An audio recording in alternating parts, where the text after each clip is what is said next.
جن 7 اشخاص کا ذکر ہے وہ صحیح بخاری اور صحیح مسلم میں ہے۔ حضور علیہ السلام نے ارشاد فرمایا، سبعۃ یظلھم اللہ تعالی فی ظلہ یوم لا ظل الا ظلہ، امام عادل وشاب نشأ فی عبادۃ اللہ ورجل قلبہ معلق بالمساجد ورجلان تحابا فی اللہ اجتمع علیہ وتفرقا الیہ ورجل دعته امرأة ذات منصب وجمال فقال انی اخاف اللہ ورجل تصدق بصدقة فأخفاها حتى لا تعلم شماله ما تنفق يمينه ورجل ذكر الله خاليا ففاضت عيناه او كما قال النبی صلی اللہ علیہ وسلم۔ حضور نے فرمایا اس دن جب کوئی سایہ نہیں ہوگا، 7 اشخاص کو اللہ تعالیٰ اپنے عرش کا ٹھنڈا سایہ بخشے گا۔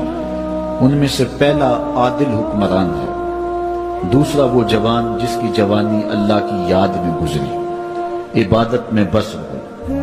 تیسرا وہ شخص کہ جس کا دل مسجد کے ساتھ لگتا ہے، چوتھا وہ شخص جس کو کسی عورت نے دعوت گناہ دی یا کسی عورت کو کسی مرد نے دعوت گناہ دی تو اس نے جواب میں کہا میں اللہ سے ڈرتا ہوں، اور پانچواں وہ شخص کہ جس نے مخفی انداز سے صدقہ کیا کہ جو دائیں ہاتھ میں خرچ کیا بائیں کو اس کی خبر نہ ہو، اور چھٹا وہ شخص کہ جو 2 لوگ اللہ کے لیے پیار کرتے ہیں اور اللہ کے لیے آپس میں جدا ہوتے ہیں، اور 7واں شخص کہ جس نے تنہائی میں بیٹھ کے اللہ کا ذکر کیا اور اس کی آنکھوں سے آنسو بہہ نکلے۔ تو یہ 7 اشخاص قیامت کے دن عرش الہی کے گھنے سائے تلے ہوں گے، اور انہیں حوض کوثر کا جام دیا جائے گا، اور جسے حوض کوثر کا جام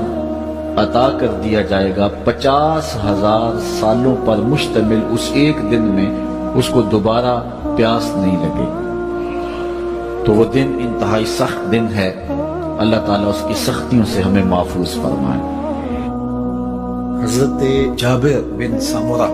رضی اللہ تعالیٰ عنہ فرماتے، میں حضور کے پیچھے نماز پڑھا کرتا تھا اور خطبہ جمعہ بھی سننے کا موقع مجھے مل جاتا تھا۔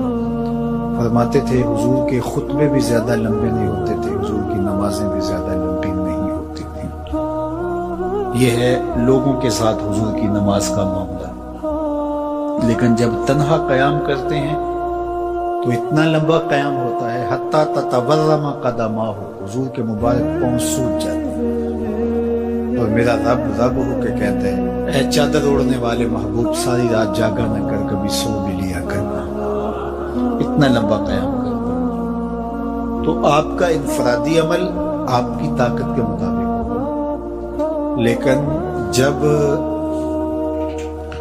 آپ لوگوں کو ساتھ لے کے چل رہے ہوں گے تو آپ پھر اس حساب سے چلیں گے،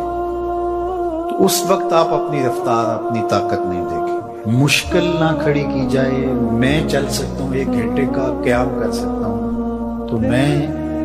اپنے حساب سے سوچوں، اور جو میرے پیچھے کھڑے ہیں ان کا نہ سوچوں، تو میں اس اہل نہیں ہوں کہ میں امامت کے مصلی پہ کھڑا ہو جاؤں، اس لیے کہ مجھے اپنے ساتھ کھڑے ہونے والوں کا خیال اور لحاظ نہیں۔ ہمارے دین نے ہمیں آسانیاں دی ہیں۔ بیمار پر جمعہ فرض نہیں کیا گیا،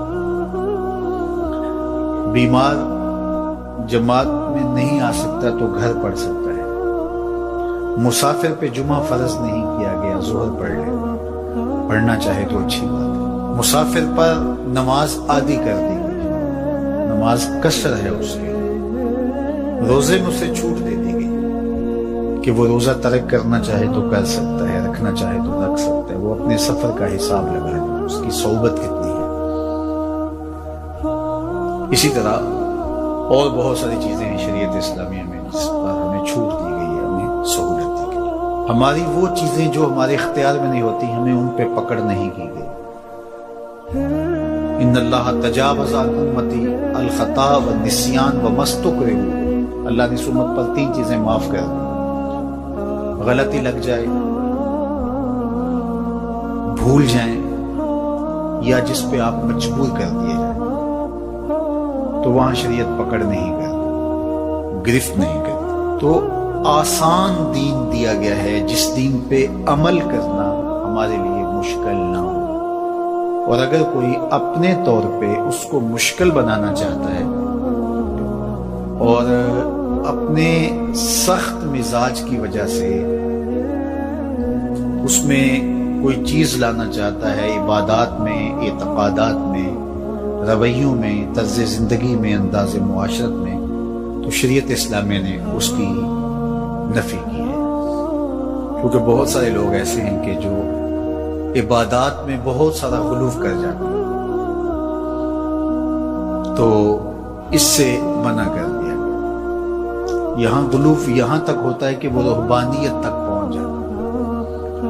تو اس سے روک دیا گیا، اس سے منع کر دیا گیا۔ تو نہ کمی کی جائے اور نہ ہی زیادتی کی جائے، تفریط سے بھی روکا گیا ہے اور غلو سے بھی منع کیا گیا ہے۔ افراط و تفریط کی بجائے جو درست اور صائب اور معتدل رستہ ہے اس کو اختیار کرنے کی تلقین کی گئی ہے۔